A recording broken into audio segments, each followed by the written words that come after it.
अस्सलाम वालेकुम, मेरा नाम है साबिर हुसैन और आप देख रहे हैं JavaScript slash ECMAScript basic to advance series. ये कॉपी बाय रेफरेंस हम लोग ऑलरेडी चेक कर चुके हैं। ये भी बता चुका हूँ डीप कॉपी क्या होती है, शैलो कॉपी क्या होती है।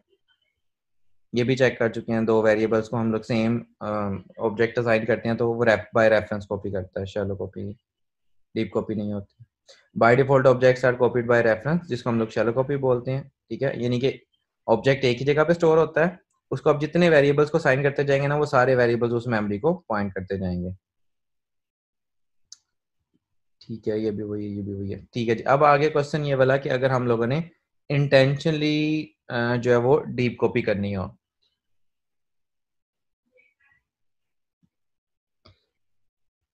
तो सबसे पहले हमारे पास मेथड है, ये जो हम लोगों ने अभी पढ़ा, for in loop. For in loop में हम लोग क्या करते हैं, एक नया ऑब्जेक्ट ले लेते हैं और पुराने ऑब्जेक्ट को नए ऑब्जेक्ट के अंदर कॉपी करवा देते हैं।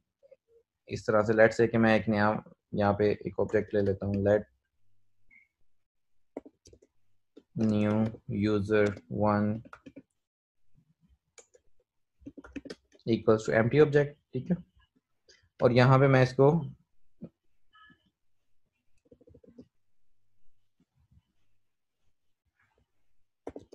इस तरह से बोलूँ, न्यू यूजर वन की इक्वल्स न्यू यूजर। ठीक है, तो ये क्या करेगा, ये असाइनमेंट ऑपरेटर है ना दरमियान में, तो ये क्या करेगा, इसकी ये वाली की उठा के, ठीक है, यहाँ पे इसको असाइन कर देगा। बेसिकली जो इसकी ये वैल्यू है वो सारी की सारी वैल्यू इसको यहाँ पे मिल जाएगी। सो चलो पहले करके देखते हैं, फिर एक और चीज़ देखते हैं इसमें। तो हमारे पास है न्यू यूज़र वन, तो ये उसने बिल्कुल एक नया ऑब्जेक्ट बना दिया हमारे पास। अच्छा, अच्छा, ये नया ऑब्जेक्ट यहाँ पे नहीं बना सकते? लेट की वहाँ पे अगर ऑब्जेक्ट क्रिएट कर दें, उसको ऐसा टाइप ऑब्जेक्ट बता दें। यहाँ पे यस। नहीं, ये तो हम लोग लूप थ्रू कर रहे हैं ना, तो ये तो इसका सिंटेक्स है। ये जो मैं यहाँ पे कुछ भी लिखूंगा ना, उसके अंदर कीज ही आएंगी हमेशा। ये तो की का नाम इसलिए लिखा हुआ है ताकि वो हमें रेफरेंस रहे कि हम लोग की एक्सेस कर रहे हैं। मैं यहाँ पे कुछ भी लिखूंगा ना, ये वेरिएबल बन जाएगा और उसके अंदर हमेशा हमारे पास की ही आया करेगी। अच्छा, इसमें एक चीज दिखानी थी आप लोगों को कि लेट से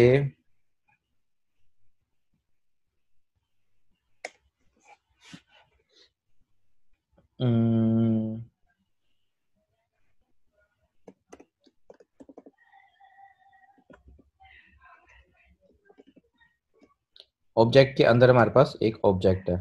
ठीक है, इसके अंदर हमारे पास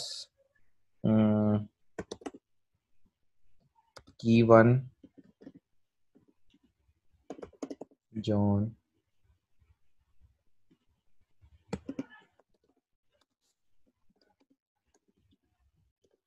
दो। ठीक है, अच्छा पहले मैं डॉक्यूमेंटेशन पे जाता हूँ। तो सबसे पहले डीप कॉपी जो है ना, ये है, इसकी हेडिंग है deep copy for primitive values. ये डीप कॉपी जरूर बनाता है फॉर इन लूप, यानी कि एक ऑब्जेक्ट को दूसरे ऑब्जेक्ट में कॉपी इस तरह से करता है कि ये बिल्कुल अलग ऑब्जेक्ट होता है, ये बिल्कुल अलग ऑब्जेक्ट होता है। ठीक है, अगर हम इनको कंपेयर करेंगे तो ये हमें फॉल्स रिटर्न करेगा। लेकिन इसमें ना एक प्रॉब्लम है, ये सिर्फ प्रिमिटिव वैल्यूज को डीप कॉपी जनरेट करता है, नॉन प्रिमिटिव वैल्यूज की कॉपी जनरेट नहीं करता, यानी कि ऑब्जेक्ट टाइप्स की। तो अगर तो हमारे पास इस तरह से सिंपल ऑब्जेक्ट है, इतना यहाँ तक, फिर तो काम आसान है, फिर तो जैसे हम लोगों ने कॉपी किया कॉपी हो जाएगा। ठीक है, लेकिन अब मेरे पास जो ऑब्जेक्ट है जिसको मैं कॉपी कर रहा हूँ ना फॉर इन लूप में, उसके अंदर एक की है जिसके अंदर एक पूरा ऑब्जेक्ट है। तो अब हम अगर यहाँ पे आए और मैं यहाँ पे इसको बोलूँ न्यू यूजर वन, और इसको हम लोग एक्सपेंड करें, तो यहाँ पे ये ऑब्जेक्ट तो एग्जिस्ट करता है। ठीक है, लेकिन मैं इसका कंपैरिजन करने लगा हूँ अब। तो मैं इसको कहता हूँ new user one triple equals to new user. सबसे पहले तो ये मुझे फॉल्स दे रहा है, इसका मतलब है कि उसने डीप कॉपी जनरेट किया, बाय रेफरेंस कॉपी नहीं किया ऑब्जेक्ट को। लेकिन अगर मैं डायरेक्ट स्पेसिफिकली इसके अंदर जाऊं और मैं बोलूं माई ऑब्जेक्ट की प्रॉपर्टी को चेक करो, डॉट माई ऑब्जेक्ट की प्रॉपर्टी को चेक करो,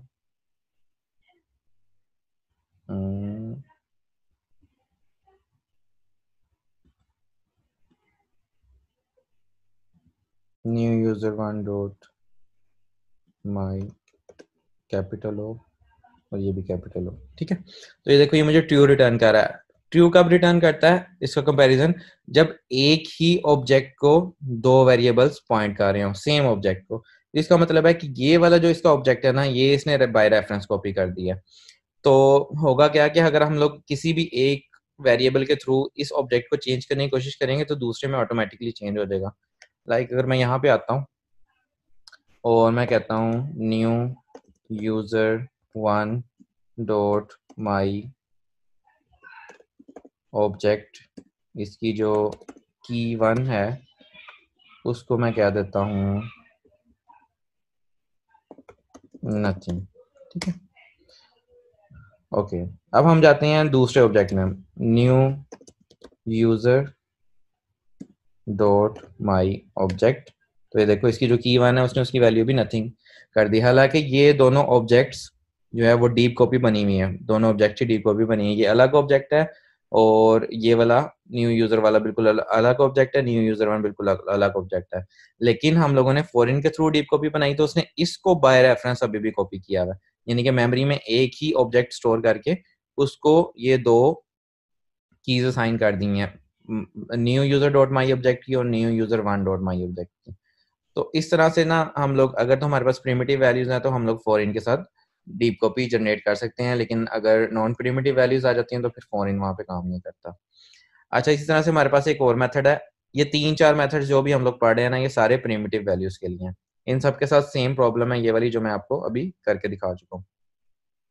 तो सेकंड मेथड है object dot assign. Object dot assign में हम लोग क्या करते हैं कि ये ऑब्जेक्ट कैपिटल ओ के साथ डॉट असाइन, और उसके बाद हम लोग यहाँ पे ये एम्प्टी ऑब्जेक्ट लिया हुआ है और उसके बाद हम लोग एक ऑब्जेक्ट पास कर रहे हैं। क्या करता है, इस ऑब्जेक्ट की सारी वैल्यूज इसको असाइन कर देता है, ठीक है। यानी कि जितनी भी इसके अंदर ये सारी की वैल्यू पेयर पड़ा हुआ ना, ये सारे का सारा इसको असाइन हो जाएगा और एट द एंड हमें ये इस वेरिएबल में मिल जाता है। लेकिन इसके साथ भी ना ये मेथड तो बिल्कुल सिंपल सा है। हम इस तरह से आते हैं यहाँ पे, लेट से मैं कहता हूँ let user three equals object dot assign, और एक एम्प्टी ऑब्जेक्ट ले लेते हैं और यहाँ पे कोई भी ऑब्जेक्ट पास कर देता हूँ। लेट से मैं कहता हूँ न्यू यूजर, ठीक है। और फिर मैं कहता हूँ न्यू यूजर थ्री, तो ये मेरे पास पूरी की पूरी डीप कॉपी जनरेट होती है। ये इसको आप कंपेयर करेंगे तो आपको फॉल्स रिटर्न करेगा। बट इसमें सेम इशू है कि अगर मैं इसको एक्सपेंड करूँ और इसको एक्सेस करूँगा तो ये स्टिल बाय रेफरेंस कॉपी होगा, ठीक है। तो ये दूसरा मेथड है जिससे हम लोग सिर्फ प्रिमिटिव वैल्यूज को डीप कॉपी जनरेट कर सकते हैं। फर्स्ट वाला था फॉरेन, सेकंड वाला है object dot assign. Okay, object dot assign बता दिया, डिटेल भी सारी पढ़ ली।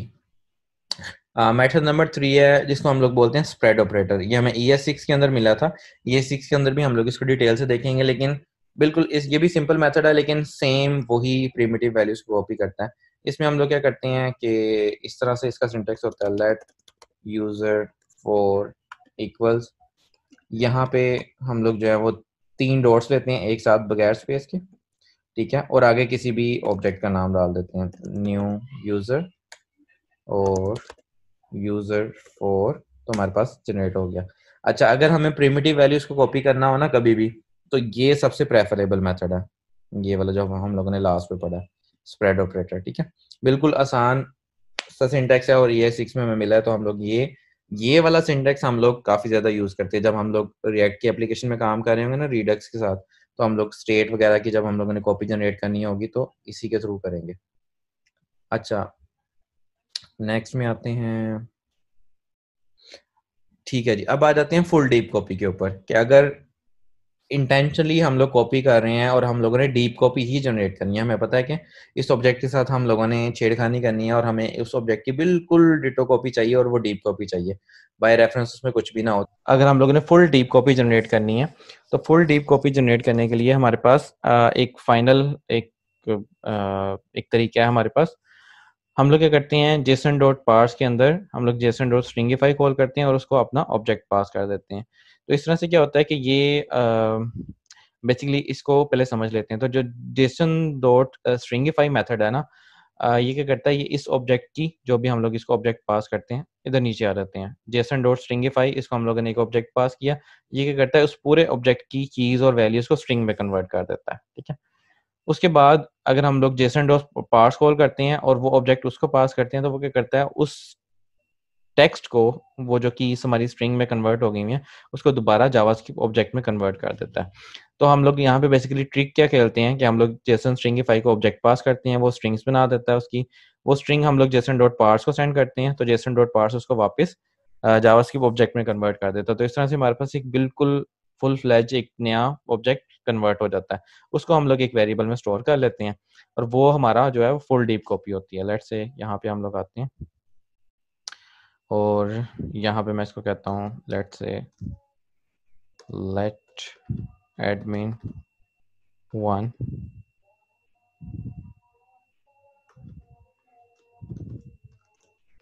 जेसन डॉट पार्स, और इसके अंदर फिर से जेसन कॉल करते हैं।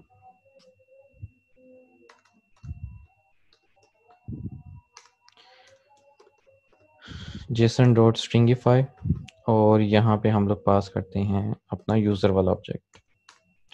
अब ये जो एडमिन वन ऑब्जेक्ट है ना, ये बिल्कुल जनरेट तो कॉपी यूजर की हुई है, लेकिन इसके अंदर अगर मैं चेंज करता हूँ, सबसे पहले हम इसकी वो कंपैरिजन चेक कर लेते हैं। मैं कहता हूँ admin one dot size triple equals to user dot size. ठीक है, तो ये देखें यहाँ पे फॉल्स आ गया। इसका मतलब है कि यहीं पे हमें पता चल गया कि ये इसने बाय रेफरेंस कॉपी नहीं किया, डीप कॉपी कर दिया। फिर भी हम लोग चेंज करके चेक कर लेते हैं। तो मैं कहता हूँ admin dot size dot width equals to 100। Oh sorry, admin one करना था हम लोगों ने, एडमिन की कर दी है। तो admin one dot size dot with 100 और दोबारा एडमिन वन को एक्सेस करते हैं। तो ये देखें एडमिन वन के अंदर जो विथ है वो 100 होगी हुई है। अब हम यूजर एक्सेस करते हैं कि कहीं यूजर के अंदर तो नहीं चेंज होगी जिससे हम लोगों ने कॉपी जनरेट की थी। तो ये देखें उसके अंदर भी एक सेकेंड, यूजर के अंदर पहले क्या थी, अच्छा ये यूजर के अंदर इस वजह से चेंज हुई है क्योंकि हम लोगों ने यहाँ पे एडमिन की चेंज कर दी थी और एडमिन बाय रेफरेंस कॉपी हुआ है यहाँ से। तो लेट्स से मैं एडमिन वन के अंदर कुछ और वैल्यू रखता हूँ, तो admin one dot size dot width equals to 120।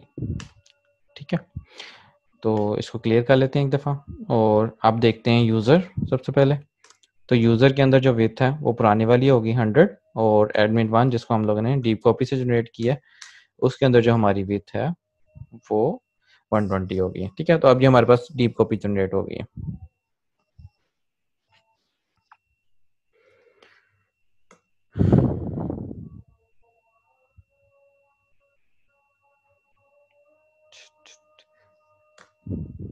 ये इनकी समरी है जो अभी तक हम लोगों ने पढ़ा है। फॉर इन लूप के अंदर के साथ हम लोग कॉपी जनरेट करते हैं, ऑब्जेक्ट डॉट क्रिएट के साथ ये हम लोगों ने नहीं देखा, लेकिन ये ECMAScript 5 में आया था। इसके बाद सेम इसी तरह की यूजेज के लिए हमें ऑब्जेक्ट डॉट असाइन मिल गया था जिसके अंदर हम लोग ये एम्प्टी ऑब्जेक्ट पास करते हैं और फिर उसकी कॉपी, लेकिन ये सब प्रिमिटिव वैल्यूज को कॉपी करते हैं। इवन स्प्रेड ऑपरेटर भी प्रिमिटिव वैल्यूज की कॉपी जनरेट करता है। For deep copy we need to use JSON dot parse और जेसन डॉट पार्ट्स के अंदर फिर हम लोग जेसन डॉट स्ट्रिंगिफाई यूज करते हैं।